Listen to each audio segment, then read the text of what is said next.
ہر مرتبہ سورہ یاسین پڑھنے کے بعد ایک دعا ہے جو ہمارے بزرگان دین سے، ہمارے اکابرین سے اور ہمارے مرشدین سے یہ چلی آ رہی ہے، اور اس کی اجازت بھی ہے، آپ کو بھی ہم اس کی اجازت دیتے ہیں۔ اس دعا کو آپ اپنی سکرین پہ دیکھ سکتے ہیں، یہ آپ کے سامنے ہے، اس کے الفاظ ہم پڑھ کر سنا دیتے ہیں تاکہ بسم اللہ الرحمن الرحیم اللہم صلی علی سیدنا و مولانا محمد وعلی آل سیدنا و مولانا محمد وبارک وسلم وصلو علیہ۔ محترم ناظرین و سامعین، السلام علیکم ورحمۃ اللہ وبرکاتہ۔ اللہ تعالیٰ کی ذات سے امید ہے تمام احباب عافیت سے ہوں گے۔ ہماری دعا ہے اللہ تعالیٰ سب کو اپنے حفظ و امان میں رکھے اور اللہ تعالیٰ دنیا اور آخرت کی خوشیاں نصیب فرمائے۔ محترم سامعین و ناظرین، جیسا کہ آپ کو معلوم ہے شعبان المعظم کا مہینہ چل رہا ہے، اور اس شعبان المعظم کی وہ خاص رات جسے شب برات کہا جاتا ہے عن قریب آنے والی ہے۔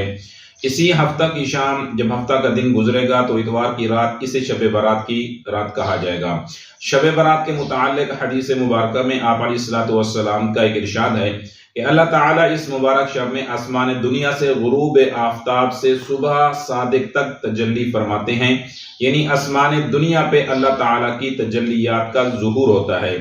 اور اللہ تعالیٰ اس رات کے اندر اعلان فرماتے ہیں کہ جو شخص اپنے گناہوں کی بخشش کروانا چاہتا ہے وہ آئے اور میں اس کے گناہوں کو بخش دوں۔ جو شخص رزق حاصل کرنا چاہتا ہے وہ آئے مجھ سے مانگے، میں اسے روزی عطا کروں، اور جو شخص کسی مصیبت میں ہے یا بیمار ہے اسے میں صحت عطا کروں اور اس کی مشکلات اور حاجات کو پورا کر دوں۔ تو یہ خاص رات ہے، اس خاص رات کے لیے مخصوص عمل بھی ہوتے ہیں۔ ایک عمل ایسا ہے جو ہمارے بزرگان دین سے بڑا مجرب چل رہا ہے اور بہت ہی اچھا عمل ہے۔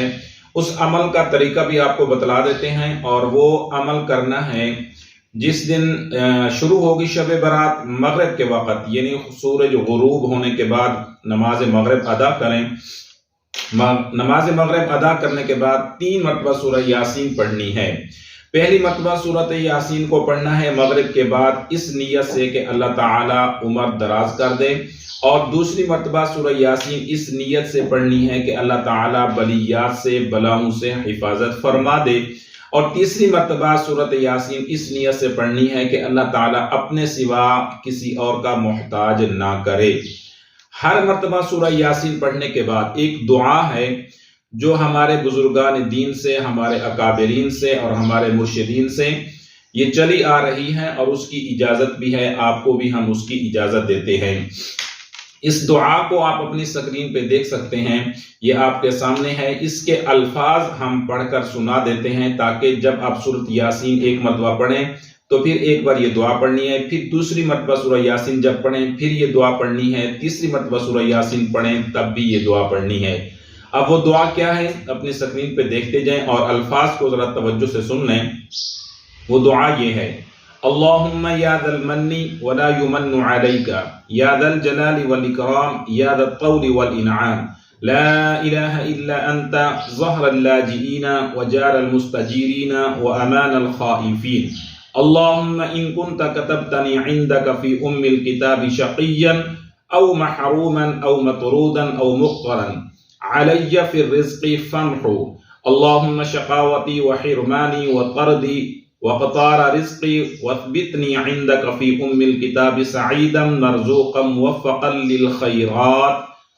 فإنك قلت وقولك الحق في كتابك المنزل على لسان نبيك المرسل يمحو الله ما يشاء ويثبت وعنده أم الكتاب